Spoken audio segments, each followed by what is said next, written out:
Hello guys, कैसे हैं आप लोग। स्वागत है आपका हमारे यूट्यूब चैनल के नए वीडियो में।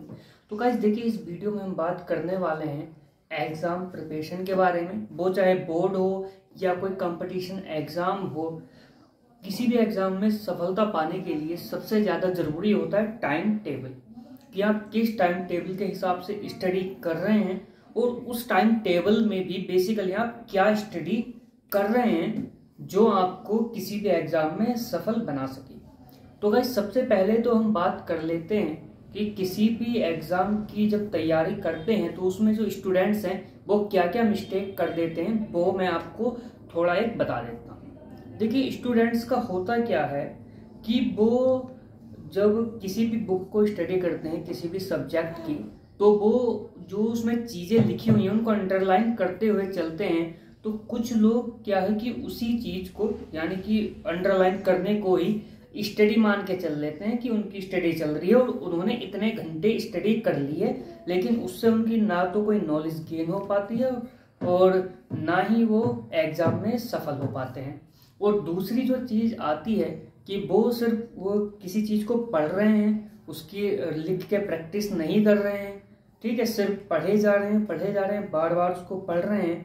तो उससे क्या है कि कहीं ना कहीं जब वो उस चीज़ के बेसिस पे एग्ज़ाम देंगे तो वो उसमें उनका भूलने का चांसेस ज़्यादा है, क्योंकि उन्होंने बेसिकली उसकी प्रैक्टिस नहीं की हुई है। तो यहाँ पे एक सबसे बड़ी गलती जो है स्टूडेंट करते हैं हर टाइप के एग्ज़ाम में, तो इसलिए उन्हें सफलता पाने में समस्या आती है। अब गाइज यहाँ पे हम बात कर लेते हैं टाइम टेबल की, कि किस तरह का बेसिकली टाइम टेबल होना चाहिए, ठीक है। तो देखिए, इसमें टाइम टेबल क्या है कि आपने बहुत सुना होगा कि 15 घंटे, 16 घंटे, 18 घंटे, ठीक है। बेसिकली अगर आप तो कुछ महीनों का टाइम स्टडी को कंटिन्यूसली देंगे, ठीक है, तो उसमें आपका जो है कि मान ली कोई कंपटीशन एग्जाम है तो उसका सिलेबस तो आपका कुछ महीनों में कंप्लीट हो जाता है, ठीक है। बट आगे जो आपका टाइम आता है उसमें आपको इतना ज़्यादा टाइम देने की ज़रूरत नहीं होती है, क्योंकि सिर्फ आपको क्या है कि आगे रिवीजन करना होता है, ठीक है। तो इसमें डेली रूटीन में हम क्या क्या चीज़ फॉलो कर सकते हैं वो मैं आपको अब आगे बता देता हूँ। तो मॉर्निंग में आपको, आप किसी कोचिंग इंस्टीट्यूट जाते हो, ठीक है, उससे पहले 1 घंटा आपको पढ़ाई के लिए निकालना है। जो मेन टॉपिक है बेसिकली आपकी जो क्लास चल रही है उससे रिलेटेड, ठीक है।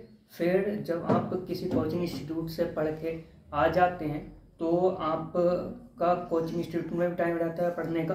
फिर उसके बाद में आप आए, आपने लंच किया, कुछ टाइम रेस्ट किया, फिर उसके बाद आप 3 से 4 घंटे दीजिए कंटिन्यूसली स्टडी को, ठीक है। ये हो जाएंगे अप्रोक्स जो आप खुद से पढ़ रहे हैं लगभग 5 घंटे।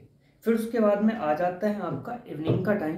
तो इवनिंग के टाइम में आप थोड़ा बाहर जाएं, किसी अगर खेलने में इंटरेस्ट है तो वो आप गेम खेलें, या आपको और किसी चीज़ में इंटरेस्ट है तो बेसिकली अपने इंटरेस्ट की चीज़ करें ताकि आपका माइंड जो है वो रिलैक्स रहे, ठीक है। सोने से पहले ये जो है कि एक काफ़ी अहम बात है जो सबसे ज़्यादा गलती हर तरह के एग्ज़ाम की तैयारी करने वाले करते हैं। सोने से पहले आप क्या करें कि ज़्यादा नहीं, सिर्फ 1 घंटा पढ़ाई को दें, क्योंकि आपका जो माइंड है, वो बॉडी है, वो मॉर्निंग से अब तक की इवनिंग तक की एक्टिविटीज़ में काफ़ी थक चुका है, आपका शरीर भी, आपका दिमाग भी, ठीक है। तो आप सिर्फ 1 घंटा दें और उसके बाद में आप सो जाएं, ठीक है। तो जितनी आपकी प्रॉपर नींद है, फॉर एग्जांपल आपने 1 घंटे की स्टडी की और आप 10 बजे सो गए, तो आप उसके बाद में 4 घंटे की नींद लें। फॉर आप रात को उठें 2 बजे, ठीक है, 2 बजे से आप पढ़ें लगभग 4 बजे तक 2 घंटे। तो वो जो उस टाइम के 2 घंटे आप पढ़ेंगे वो दिन में पढ़ाई करने के 4 घंटे के बराबर होता है, क्योंकि उसमें आपका दिमाग और बॉडी टायर्ड भी नहीं है और आपको कोई डिस्ट्रैक्ट भी नहीं कर रहा है। बेसिकली कहीं का भी माहौल है तो वो बिल्कुल शांति का माहौल है, बिल्कुल पीस है, ठीक है। फिर उसके बाद में आपकी 4 घंटे की नींद हुई थी, आप 2 से 4 बजे तक पढ़ लिए, उसके बाद आप 4 से 6 बजे तक फिर से सो जाएंगे, यानी आपकी 6 घंटे की नींद भी पूरी होगी और आपका डेली रूटीन भी राउंड में आ गया। अब ये तो हो गया आपका डेली का रूटीन। अब आपको ये स्टडी करते हुए किन किन चीज़ों पे ध्यान नहीं देना है तो जो भी आपके बेसिकली डिस्ट्रैक्शंस हैं कि हाँ आपको लग रहा है कि ये मेरी स्टडी में मुझे प्रॉब्लम आ रही है इस वजह से, तो आप उसको दूर करने की कोशिश करें। बेसिकली क्या होता है, बहुत सारे बंदे हैं उनको सोशल मीडिया चलाने का ज़्यादा शौक होता है, या मूवीज़ देखने का, या नेटफ्लिक्स का पैक ले लिया, हॉटस्टार का पैक ले लिया, तो उसमें नई नई इंटरेस्टिंग चीज़ें आ रही हैं, वो उनको अट्रैक्ट कर रही है। तो आप बेसिकली कुछ टाइम के लिए, कुछ महीनों के लिए उन चीज़ों से थोड़ा दूर हो जाएं। क्योंकि देखिए, जो आप डेली टॉपिक्स पढ़ेंगे, ठीक है, उनको पढ़िए, उनकी प्रैक्टिस कीजिए इस बेस से कि आप हाँ एग्ज़ाम दे रहे हो, या आप ऐसा प्रैक्टिस करें कि आपका डेली टेस्ट हो रहा है, तो आपकी धीरे धीरे सारे सब्जेक्ट पे, सारी चीज़ों पे पकड़ बननी शुरू हो जाएगी। ठीक है, और जब आपकी एक बार उन सारी चीज़ों पे पकड़ बन जाती है, कुछ महीने का टाइम अगर आप दे देते हैं, तो उसके बाद आप अगर स्टडी को थोड़ा कम भी टाइम देंगे तो वो आपके लिए चलेगा। बस जो भी टॉपिक्स हैं उनकी थोड़ी थोड़ी प्रैक्टिस आप करते रहिए ताकि आप उसको भूलें ना। ठीक है, तो इस तरह से आगे चल के आप कम भी टाइम देंगे तो भी आपका चलेगा, बट स्टार्टिंग पे आपको जो भी ये सारे डिस्ट्रैक्शन हैं इनको अपने आप से दूर रखना होगा कुछ टाइम के लिए, तभी आप एग्जाम में सफल हो सकते हैं।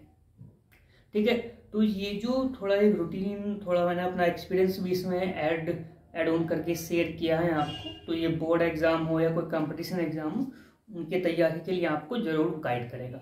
ठीक है गाइस, मिलते हैं जल्दी नेक्स्ट वीडियो में। हमारे चैनल को लाइक कीजिए और वीडियो को लाइक कीजिए, चैनल को सब्सक्राइब कीजिए।